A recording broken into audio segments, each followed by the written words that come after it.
The person that created this ride really knows their anatomy. Let's learn something today.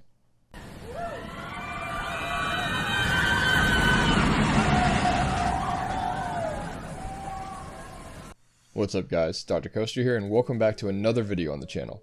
Today we're going to be looking at this ridiculous new ride that Zamperla posted to their Instagram last week. Before we get into why this ride is so unique with regards to our anatomy, if you haven't already, then be sure to drop the video a like as it helps me fight the YouTube algorithm. While you're at it, subscribe to the channel as well for more roller coaster theme park content just like this. If you didn't already know, Zamperla is an amusement rides company based out of Italy. They're mainly known for their flat rides, but they have also dabbled in some coasters and continue to expand their portfolio. You're probably most familiar with their Thunderbolt and family models on the coaster side of things, but for flat rides you're probably most familiar with their Giant Discovery and Windshear models. Or more recently, the noise that they've been making with the Nebula. They own and operate Luna Park on Coney Island, where a lot of these rides operate on what has become the testing ground of sorts for the company. The common theme that you've probably already noticed with their flat rides is the insane amounts of spinning and flipping that these rides do. And well, this week the company took these rides one step further and unveiled this thing. The Zamperla BlendeZ. I hope I'm pronouncing that right. Anyhow, many of the rides feature movement around two different axes or in two different planes of motion. And this one will incorporate all three. You probably want to know why that's so significant. And if you want a really quick answer, it's because it will make you super dizzy and disoriented. But let's take a look at why it will have this effect on us. Human beings are all divided into and function in what are known as the three cardinal planes.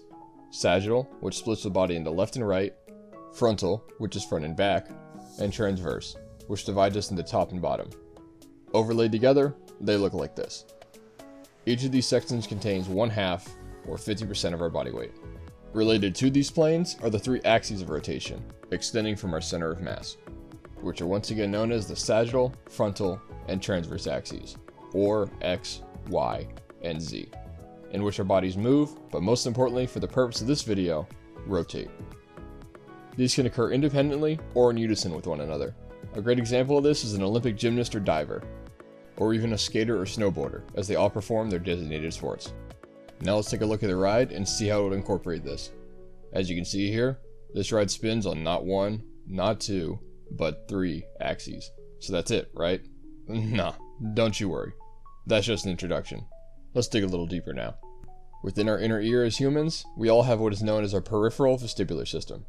As a whole, the overall function of the system is to relay sensory information to our central vestibular system, which is located in our brain, and then send that information to our eyes to help us know where our bodies are in space. This then has an effect on our posture in regards to gravity, and helps coordinate the movement of our head, eyes, and body accordingly to help us feel oriented to our environment. When you introduce the kind of stimulation that this ride does to the peripheral vestibular system, things can get all kinds of wonky. Now let's take a look at the anatomy of this intricate system to get a deeper understanding of why that is. Pictured here is the peripheral vestibular apparatus. It's only about the size of a quarter, but it is oh so important. I'm sure most people are familiar with the five senses of the body, which are sight, smell, hearing, taste, and touch. But this apparatus is actually responsible for an additional sense as humans, our vestibular sense. There are three different components to the peripheral vestibular apparatus, but I want to start by pointing out the semicircular canals located here. If you were paying attention earlier, and you've been watching the entire video, here we are again, looking at three planes, differing slightly from the planes introduced earlier as the head can move independently from the rest of the body. So think about nodding your head, shaking your head, or tilting it from side to side, or any combination of the three. The three semicircular canals are the anterior, posterior, and horizontal canals, and they are all responsible for detecting changes in angular acceleration associated with these movements in their respective planes. They are able to accomplish this task because they are filled with endolymph, which for the sake of this video and simplicity as a whole, we will just be calling fluid. This fluid moves with the movement of the head and either excites or inhibits a receptor at the end of the canal, sending the message via the vestibular cochlear nerve or cranial nerve 8 to the brain to coordinate eye movement so we're able to see clearly while moving. You got that? Okay, let's restate it a little simpler. When we move our head, fluid in our semicircular canals becomes displaced.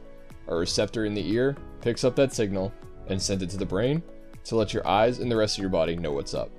So when our head and body are being spun violently in various directions simultaneously, this system just can't quite keep up. Similar to this triplanar movement, our peripheral vestibular system also senses upward and downward movement as well as side to side. And that's where the second part of the system comes into play.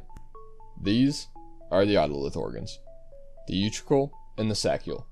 The utricle is responsible for detecting side-to-side motion, as well as head tilting to either side. And the saccule is responsible for detecting up and down motion. Similar to the fluid found in the semicircular canals, the otolith organs have a gelatinous mass that serves the same purpose, and it is actually topped with small calcium crystals called otoconia that help with the movement. When this mass and its crystals stimulate the receptor, the otolith organs also stimulate the vestibular cochlear nerve to communicate with the brain in the same way as the semicircular canals do. And the third and final component of this system, well, you already know it. It's the vestibular cochlear nerve, or cranial nerve 8, and we already know its job. So, did you get all that? I know, it's definitely a lot to take in. This is something that took me a while to even somewhat understand, and it only gets so much more complicated than this. But don't you worry, that's as deep as we're going to dive into the anatomy in this video. Just know that we've only scratched the surface of the incredibly complex, yet unique peripheral vestibular system. Let's recap the anatomy one last time before taking another look at the ride to put it all together. Human beings function in and around 3 planes and axes: sagittal, frontal, and transverse. Within our inner ears lie our peripheral vestibular system, which is split into 3 parts: the semicircular canals, the otolith organs, and the vestibular cochlear nerve. The 3 semicircular canals and the 2 otolith organs detect movement via their respective mechanisms and send that information to the brain via the vestibular cochlear nerve, which is also known as cranial nerve 8. This message is then relayed to the eyes and the rest of the body to orient us to our surroundings. When our eyes and inner ears are perceiving different things, we get dizzy and disoriented, and in the case of some people, motion sick. One other thing to consider is that we all have 2 of these vestibular apparatuses. Just know that we have one of these systems in each ear, and they both need to work in sync with each other to accomplish the goals mentioned earlier, and to prevent us from feeling sick. The Zamperla blend is not only going to rotate around 3 different axes, but your body is also going to be moving from side to side as well as up and down throughout the entire duration of the ride, driving the circuitry between our peripheral vestibular system and the rest of your body haywire. Whoever designed this ride at Zamperla must truly know their anatomy, and this blend model really is quite impressive. This is the most vestibular overload that I have ever seen on a theme park ride to date, and I just had to make a video on it. Thank you all for watching. That was the anatomy of your inner ear described via a theme park ride. If you enjoyed the video, then be sure to give it a like, and subscribe to the channel for more roller coaster and theme park content just like this. If you learned something, then be sure to share it with a friend that would too. Let me know in the comments what you think about this ride from Zamperla, and if you would ride it or not. Lastly, this video wouldn't have been possible without the incredible artwork done by Ava from That Random Coaster Girl, so be sure to support her over on Instagram. I'll link her page down below. If you want to follow me as well, you can find me at Dr_Coaster. Thanks again for watching, and I'll see you in the next one.